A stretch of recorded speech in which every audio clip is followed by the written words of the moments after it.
식이치료하는 외과의사 송재현입니다. 건강을 해치는 주범으로 얘기하는 것이 패스트푸드 얘기를 많이 하잖아요. 그래서 햄버거, 피자, 거기에다가 또 빠질 수 없는 게 콜라인데, 이런 음식을 많이 먹었을 때 건강을 많이 해치게 되고 문제가 된다 하는 거죠. 근데 사실 너무 맛있기는 해요.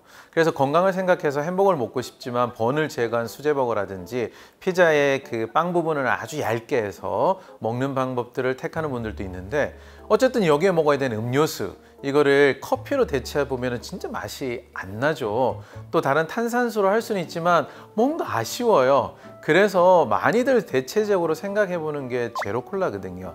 외국에서는 노슈거 콜라, 노슈거 음료수라고도 나오긴 하는데, 우리나라에서는 제로콜라라는 이름으로 나오죠. 미국에서는 이 제로콜라가 맛이 조금 없다라고 자꾸 얘기가 나와서 그것을 새로 업그레이드하면서 노슈거 콜크라고 이름을 바꾼 것 같아요. 어쨌든 거의 똑같은 건데, 자, 이런 것을 먹어도 될까? 먹으면 안 될까? 너무 궁금하잖아요. 오늘 거기에 대해서 얘기를 좀 해볼까 해요.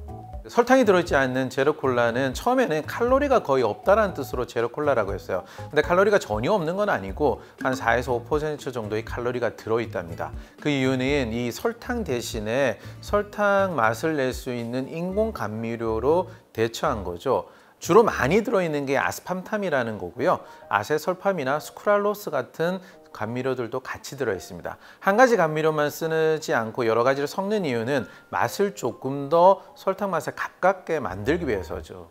아스팜탐이 설탕 맛과 가장 유사한데요. 사실 설탕의 200배 이상의 단맛을 내기 때문에 이런 공장 제품을 만들기 위해서는 너무 좋은 인공 감미료이긴 해요. 어쨌든 이런 인공 감미료는 우리 장내에서 포도당으로 분해가 되지 않고 흡수가 되지 않기 때문에 0칼로리에 가깝다고 표현하는 거죠. 또 이런 0칼로리에 가깝다는 의미는 무슨 말이냐면, 포도당으로 우리 몸으로 흡수가 되기 않기 때문에 우리 몸에서 여러 가지 문제를 일으킬 수 있는 인슐린 저항성, 즉 당이 올라감으로 인해서 인슐린이 따라 올라가서 살을 찌게 한다든지 염증을 일으키게 한다든지 하는 요인들을 많이 배제할 수 있기 때문에, 사실은 제로콜라가 다이어트를 하거나 건강을 생각하는 분들이 대체제로 한번 먹어볼 수 있기는 합니다. 그래서 제로콜라를 먹었을 때 살을 찌지 않게 할 수 있다. 즉 건강을 위해서 빵이 없는 번이 없는 햄버거 또는 도우가 아주 얇은 피자들을 먹었을 때 제로콜라를 같이 사용한다면 살이 들찌거나 건강을 많이 해치는 것을 조금 막을 수는 있겠죠. 그런데 정말 건강에는 아무도 해가 없을까? 여기에 대해서는 여러 가지 논문들이 왔다 갔다 하긴 해요. 특히 아스팜탐은 지금은 몸에 해가 많이 없다라고 얘기를 하고 있지만, 가장 큰 문제점으로 나타나고 있는 건 뭐냐면요, 이것을 먹었을 때는 우리 입맛에서는 단맛을 확 느끼게 되거든요.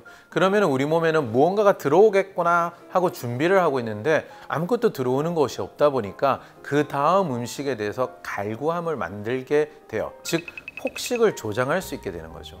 제로콜라를 건강을 위해서 만약에 콜라보다는 이거를 선택하겠다는 분들이, 예를 들어서 식탐을 잘 억제를 못한다는 분이라든지 또는 폭식이라든지 이런 식이장애가 있다든지 하는 분들이 제로콜라를 만약에 선택했을 때 이것은 정말 폭식을 유발할 수 있고 오히려 건강을 더 많이 나쁘게 할 수가 있답니다.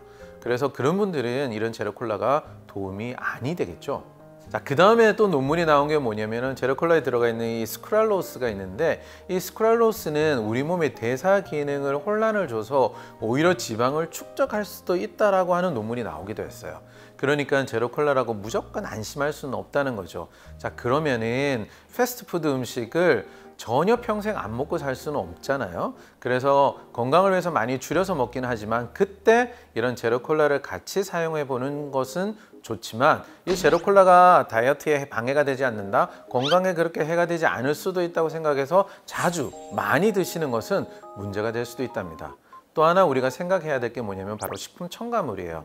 이런 탄산음료들은 지금은 당이 들어가 있는 게 가장 큰 문제였기 때문에 제로콜라라는 게 나왔지만, 맛을 위해서 또는 색깔을 위해서 여러 가지 색소를 내는 거라든지 또는 다른 맛을 내기 위한 이런 첨가물들이 들어가 있잖아요.